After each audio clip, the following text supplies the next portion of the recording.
This podcast was made possible by the generous support of our Patreon patrons. They provide us with the resources we need to produce each episode. You can join them at 90milesfromneedles.com/Patreon.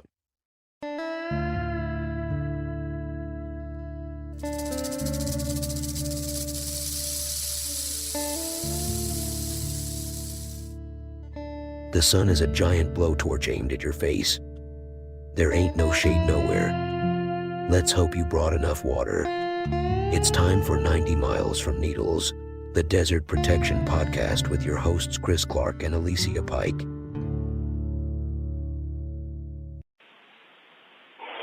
Hey Chris, it's Alicia. I'm just calling to let you know that Atlas, my sweet little boy, pulled what could only be described as the flying squirrel maneuver and completely took me the hell out. So, I'm going to spend the next couple of weeks moving as little as possible, living on ice packs and heat packs, and hopefully I'll be fully mobile again soon. We can text about all this stuff. Just letting you know. Bye. Hey, welcome to 90 Miles from Needles. This is Chris. This is episode 14 of our first season.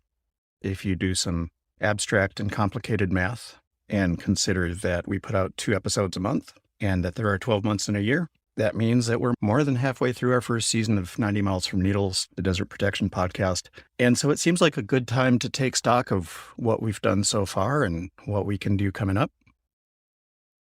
First off, I just want to say on behalf of both myself and Alicia, who does make an appearance later, that we are so grateful for you listening right now. You are why we're doing this. We have gotten a significant amount of support. People telling us that they like what we're doing. We've had about 80 people sign up on our Patreon subscribers list to throw us a little bit of money every month. Some of you throwing more than a little bit of money every month. And I have to say, we couldn't do this without you. You are absolutely crucial to us making this podcast, and we are so grateful to you. If you're one of those few people that has taken yourself off the Patreon list for reasons of economy or prioritization or because we said something you didn't like, which happens, we remain grateful for the support you gave, and we hope that you will continue to listen. And while we are really grateful for the support people have offered us, we're going to need to expand that support a little bit.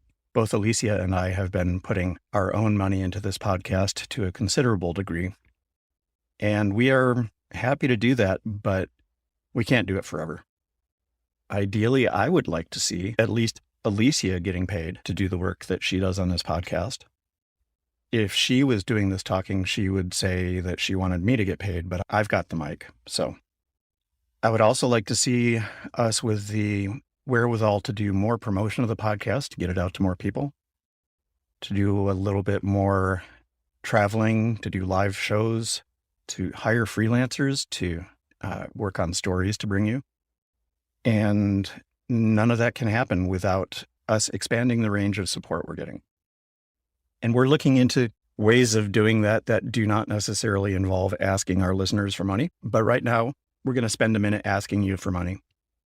90milesfromneedles.com/Patreon will get you to our Patreon page where you can make a monthly pledge of as little as $5. And that will get you, incidentally, entree to our Joshua Tree National Park campout, September 9th through 11th. More details available on the Patreon site. We've heard from some of you that you don't really particularly like Patreon, either because of other people that are on Patreon or because you can't really fit a monthly donation into your budget. You know, maybe your budget's unpredictable. As a former freelancer, I certainly understand that. So we've also set up an account on a similar service called Ko-fi, Ko-fi, through which you can make a one-time donation. The first $5,000 that comes in through Ko-fi will go to hiring freelancers to work on stories to bring you. You can reach that page at 90milesfromneedles.com/KOFI. KOFI.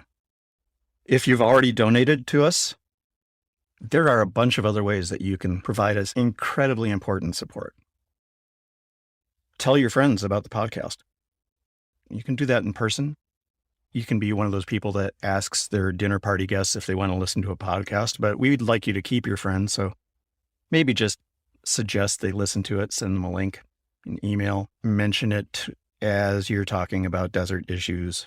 If somebody's talking about, hey, there's no water in the Colorado, say, hey, there was this podcast that did this great interview with Kyle Roehring from the Great Basin Water Network on just that at 90 miles from Needles. You know the drill. Share us on social media. Those of you who do social media, I know some of you don't, and I admire the heck out of you, but those of you who do, share links to our episodes. We are on Facebook, we're on Instagram, we're on Twitter. But even if we're not on a particular social media page, we have a sort of a foothold on Reddit, and we have not ventured into TikTok or anything like that, but that doesn't mean you can't promote us on those social media sites. So feel free to just link us all over.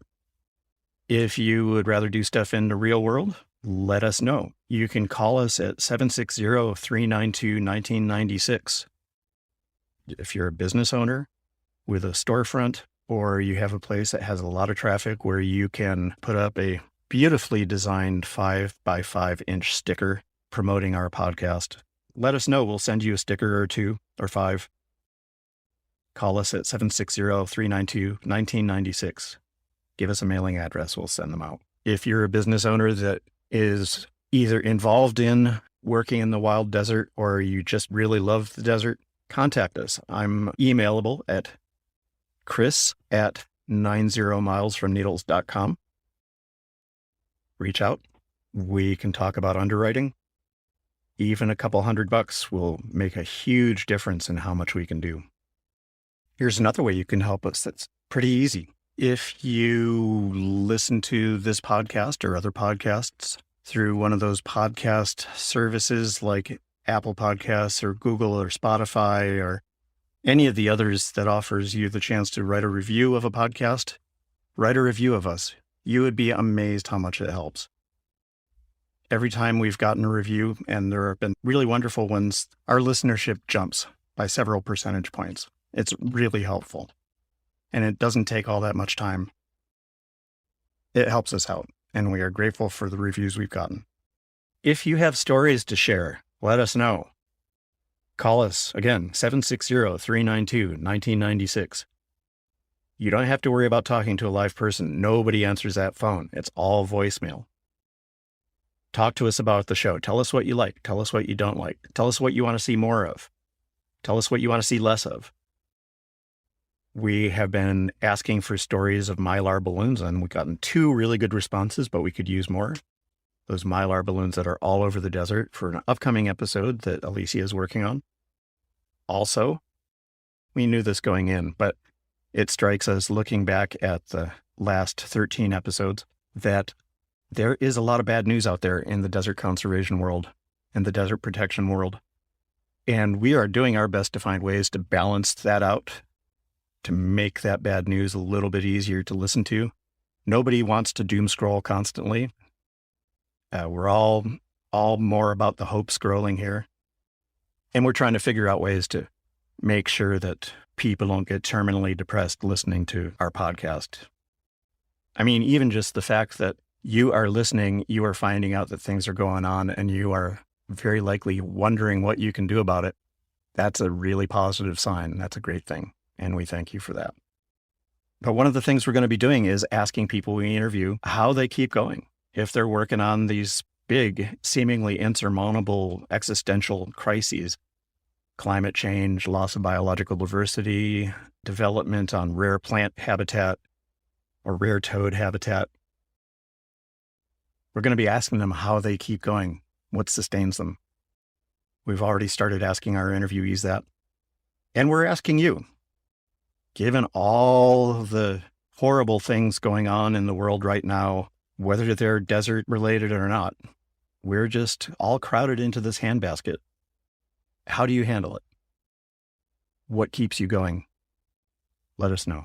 760-392-1996. We have high hopes for the rest of this season and even more hopes for season number 2. We have big ideas. We want to travel. In the last half a year, we have traveled to Arizona, to Death Valley, to Ward Valley. We've traveled throughout the southwestern parts of the desert. We've had wonderful interviews with people further afield, but there's something really important about recording on location. And we'd like to do more of that.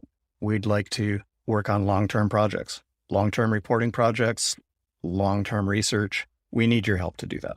So for those of you that have consistently supported us on Patreon, you are our heroes.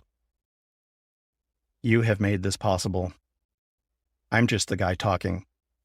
You're the folks that are bankrolling this, and we love you. We are thankful for you. And we'd like very much to increase the size of the club you're in.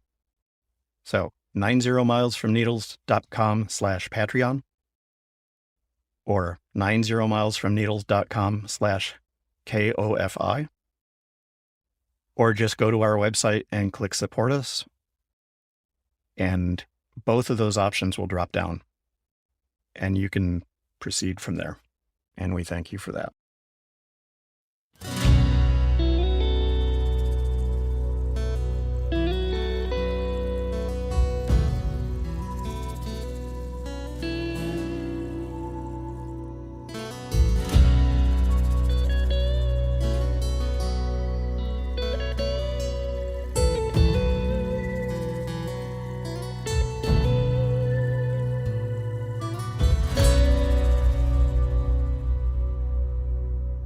So here's some entirely good news from the desert.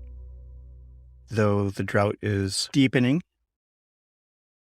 food shortages loom, there is a desert species that might offer a partial solution to the problem of getting enough to eat.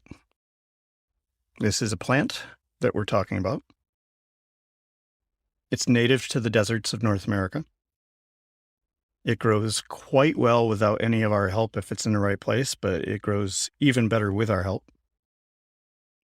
And we sometimes give it help by trying to hurt it. It's kind of like a vegetative coyote that way. The more we wipe it out, the harder it comes back. I'm talking about the mesquite. Now, there are 44 species of mesquite found throughout the world in genus Prosopis. In the North American deserts, we have 3 that are native.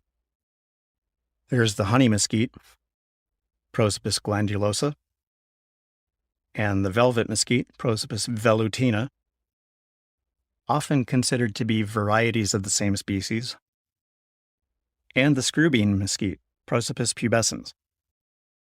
These trees can get as high as about 20 to 30 feet.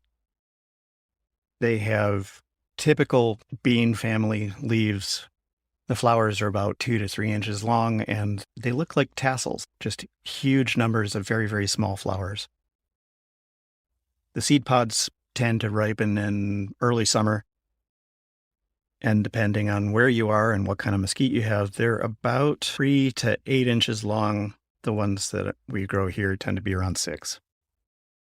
The pods are what we're interested in today, though the mesquite is certainly useful for other reasons than just feeding hungry humans. The trees provide habitat for any number of different desert animals, migratory birds, insects, lizards. They provide a semi-reliable source of shade in the summer. Depending on where you are in the desert, you'll see coyotes or bobcats or javelinas or desert iguanas or occasionally stranded tourists taking advantage of the shade of a mesquite. The pitch of the mesquite, the dried sap, is a beautiful black color. It's very gummy, somewhat bitter, reputed to have some medicinal properties, which I don't know anything about, and certainly don't recommend officially. In traditional times, and to some extent in the present day, it was used as a black hair dye for people that were self-conscious about increasingly gray hairs. And the leaves make a tea that I have never tried, but which I've had recommended to me by a couple of different people. And these couple of different people, I think, like me. So I don't think they had any nefarious intent. But it's the pods that we're talking about. These pods have been a staple food for desert peoples for quite a long time. You can buy flour from the ground pods of a related species, the Chilean mesquite, in fancy health food stores. And it's okay. You can find Chilean mesquites planted in the desert. They are considered a desirable landscape tree because they lack the thorns that the native species of mesquite have in abundance. I like the thorns. I like the fact that when you prune a mesquite hard, if you have to, or if your cow does it for you, or a random lawnmower or off-road vehicle, the mesquite will grow back fairly readily, and it will have much larger thorns. Doesn't waste effort growing the thorns until it realizes it needs them. There's something marvelous about that. Mesquites can send their roots so far down into the desert soil that they would seem to be almost drought-proof. They aren't, of course, nothing is. But they can survive droughts a lot more readily than a lot of other desert plants, because other desert plants don't tend to have their roots 100 feet down into the soil, tapping that close aquifers there. You see them growing in washes or near washes, in canyons, cracks in rocks. When Lara and I first saw this house, we saw a mature mesquite that was, I'm lousy at estimating tree height, even though I used to do it for a living. It was probably 35 feet tall. It had a canopy that shaded probably 400 square feet. Just an absolutely magnificent tree that the previous owner said she planted in 1990 from a tiny little seedling. Probably doesn't hurt that it is about 12 feet from a septic tank. So we are actually recycling by consuming the pods from this mesquite. Of course, don't recommend planting mesquites near your septic tank. I expect that we'll have to do something about mesquite roots getting into that septic tank at some point in the next couple decades.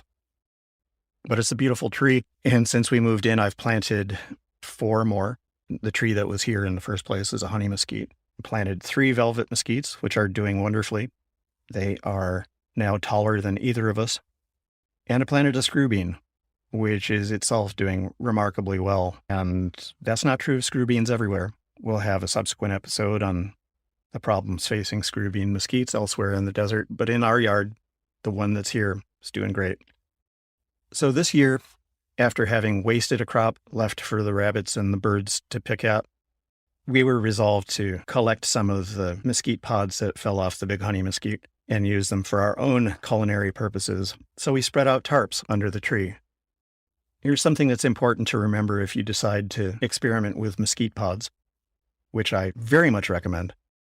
Do not pick them off the ground. If you're just walking through the desert and you see mesquite pods on the ground, do not eat those. There are molds that work their way out of the soil with any moisture at all that will colonize those mesquite pods and produce aflatoxins, which are those toxins that occasionally make peanut butter unsafe to eat. You want to avoid that. So ideally, you want to just walk up to the mesquite, put your hand gently around a group of pods, and try and coax them softly into your hand without yanking. If they're ripe, they will come right off in your hand. It's a very, very graceful and beautiful way of harvesting food. But given that our mesquite is 35 feet tall, we figured it would probably be good to have a way of allowing them to hit the ground, but remaining safe from mold. So we spread out plastic tarps. So here I am on the next afternoon after we put the tarps down, and it really is nice here under the mesquite. Triple-digit temperatures don't seem quite as forbidding when you're in the shade and there's a little bit of a breeze, a little bit of wind rustling in the branches. If you listen, you can hear the house finches being uncharacteristically busy this time of day. Eurasian collared doves and mourning doves, taking naps and occasionally taking wing. Tarps are almost completely covered with fallen mesquite pods. Every now and then another one falls out of the tree and hits the tarp with a smack or hits the other pods below it. And that has happened too many times, and there are way too many mesquite pods on these tarps for me to pick them up one by one. It would take forever. So I lift an edge of the tarp, and the pods on it cascade into a pile. To me, it sounds almost like a wind chime. It's a beautiful sound.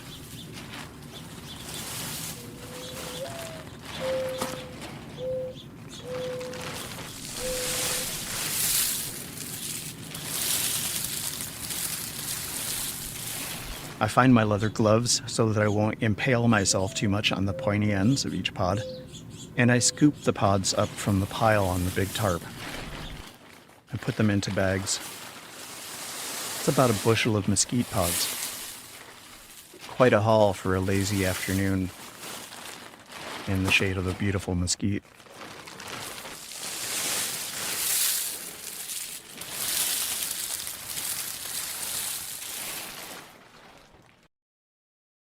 Now, if you do any research on harvesting mesquite, and you should, because it's fascinating, you will read that a lot of people recommend putting the pods in an oven set at 200 degrees Fahrenheit for 2 hours, just to speed the drying process. We had a bushel of mesquite pods.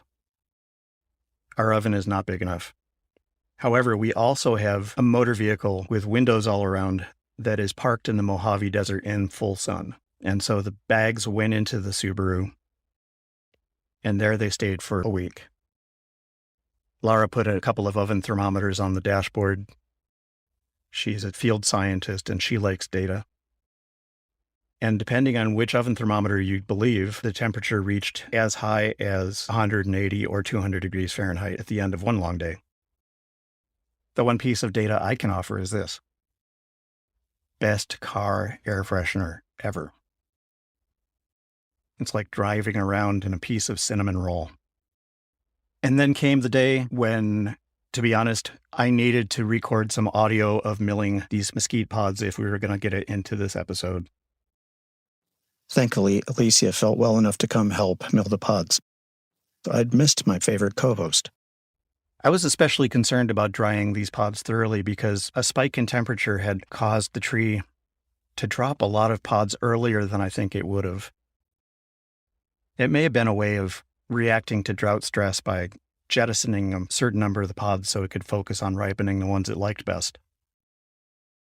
And it may be that these pods are too unripe to use.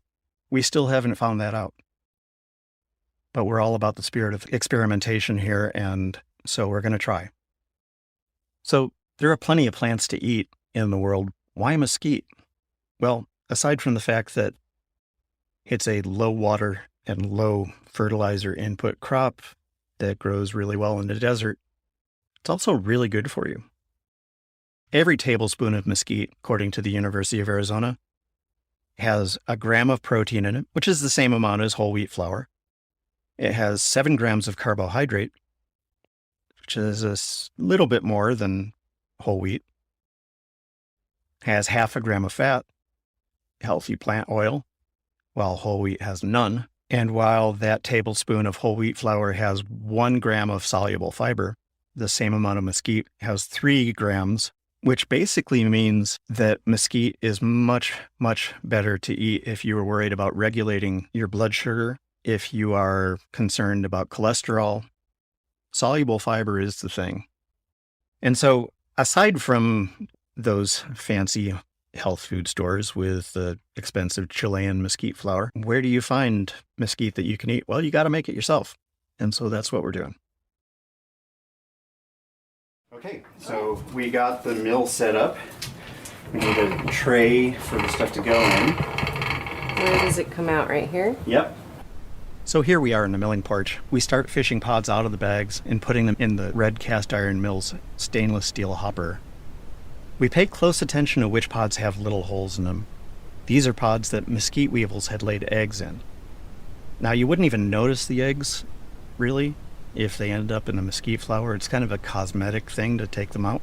But we are trying to promote the idea of you trying this and not dissuade you from eating mesquite pods. So out the bugs go. Okay, so ideally, we would go through these and look for the ones with the holes. Shot holes, but I don't think there's going to be a whole lot with the shot holes here. I did read your letters from the desert. Yeah. And we're supposed to break them in half. Do we just load them in here when we're... Yep. Oh, here's some. So we only... You said keep the half if there's no holes? There's one there and one there? Yeah. So we would keep Just this break half. off, put parts that don't have holes into the mill. And I tend to... See, this half looks like it has some funk in it. You see that? Yeah. So maybe not this one. Yeah, and I tend to break off these little pointy things too. You mean you don't want to eat the stems? Yeah, they don't grind real well. Each mesquite pod has a sharp tip at each end. They're mostly just made out of pod skin. There's not much meal in them, so it's easier to break them off than to fish them out after milling. Good. Yeah.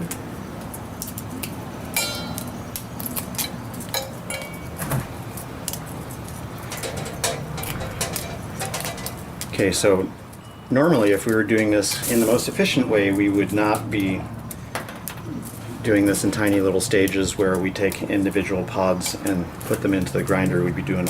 The batch prep. Yep. But this is probably better for our repetitive stress syndrome. Yeah. With any mega food processing project, that's the way it goes. I've spent 18 hours canning. Oh, this has a borehole in it. Okay, pull it out. Worst case scenario is they get put in the yard and eventually maybe the seeds will germinate and we'll get a new mesquite tree. These still seem a little, there's still a little moisture in them. Yeah, it's not thoroughly dried out. There's some sugar still in them. This may not be the sweetest batch that we've ever had just because a lot of them blew off the tree early. Because we got such high temperature that I think the tree jettisoned a lot of the pods when they're in the greener stage. There's a little bit of a pucker taste to the green ones that I actually like. Given the likelihood of increasingly hot summers like this one, we may have to figure out how to use the unripe mesquite pods, like the ones we have this season. Now see this one, that one broke right, very clean. And So that's in the right dry stage for grinding. yep.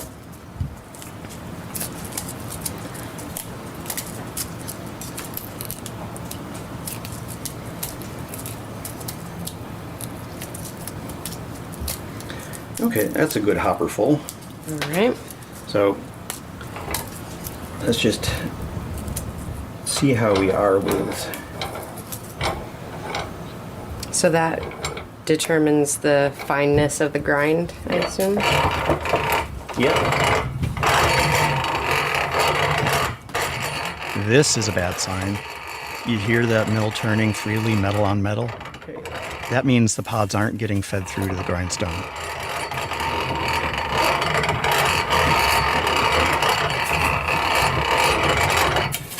It could be tighter. Yeah. Yeah, why don't you tighten that and I'll examine this one here. Because we're getting plenty of grind, but nothing coming out.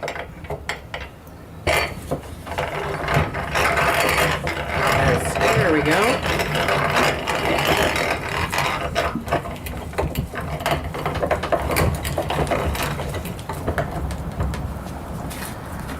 Thank you. Yeah. Yeah, it just keeps tightening. loosening a little bit. It's definitely a little tricky when they're still moist. I can see it's coming out real sticky. Yep. Eventually the pods start going through the mill, and instead of a beautiful dry flour emerging, a sticky, almost paste, the same color as the flour, comes out of the mill. I keep cranking, but it gets a lot harder.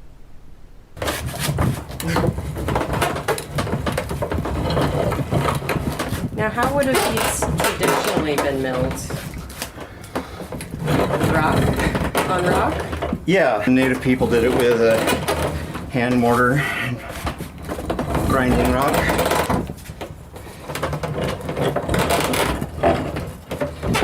These are way too moist. Yeah. But Alicia can't help herself. She reaches into the pan where the milled mesquite is accumulating takes a fingerful and tastes it. I could see how that would have all sorts of applications. The flavor is delicious. Chris is really struggling to get the grinder to grind because it is very moist. It is definitely grinding, creating a delicious moist chaff. So you can see that the seeds Oh, there they are. will come out at this grind. Oh, yeah. And the seeds are edible, yeah? The seeds are edible. Oh, they're hard. Yeah, they're very hard.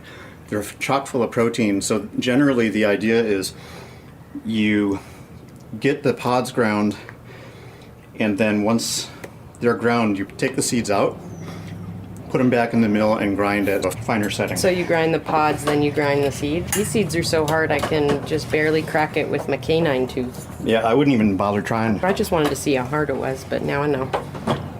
Not trying to lose any teeth. At this point, it's really clear that the pods need more drying time, and we decide to call this a test run. Okay, these definitely have to get dried longer. Yep, I would agree with that assessment. But you do get this sort of general idea. You can put these back in the bag. We'll spread this out on a tarp in the driveway for a couple of sunny days. There's just so much sugar in that. Yeah, Sticky like candy. I was really not expecting that surprise of flavor. So, yeah, it's still not very dry. But getting some sticky, sugary goodness out of there. Getting some flavor. It is drying quick now that it's been pulverized. Stuff was really moist a moment ago when I grabbed it, and now it's like drying out. I can't get over that flavor. Isn't that amazing? It should be in all the baked goods. It's so tasty. It's so sweet. Yeah, the way I first thought of it was like, it's like Cinnamon Toast Crunch without the sugar, except it has sugar in it. You're right. It does have that slight cinnamon flavor to it. But yeah, it's some awfully nice stuff. Thanks for coming over to help me mill some mesquite. Yeah. This episode of 90 Miles from Needles was produced by Alicia Pike and Chris Clark. Editing by Chris. Podcast artwork by our good friend Martine Mancha. Theme music is by Brightside Studio. Other music by Slipstream. Follow us on Twitter or on Instagram at 90mi from Needles. And on Facebook at facebook.com/90 miles from Needles. Listen to us at 90milesfromneedles.com or wherever you get your podcasts. Thanks to our newest Patreon supporter, Mason Vale. Support this podcast by visiting us at 90milesfromneedles.com/Patreon and making a monthly pledge of as little as $5, or visit 90milesfromneedles.com/KOFI to make a one-time contribution. Our Patreon supporters enjoy privileges including early access to this episode and an exclusive Joshua Tree National Park campout in September 2022. Crucial support for this podcast came from Tad Coffin and Laura Roselle. All characters on this podcast wail weirdly as they go, those hoarse and dismal cadences from out their depths of woe. This is Bouse Parker, reminding you that the desert has a sweetness that can gum up your simple machinery. See you next time.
Sit, Hart, sit. Good dog.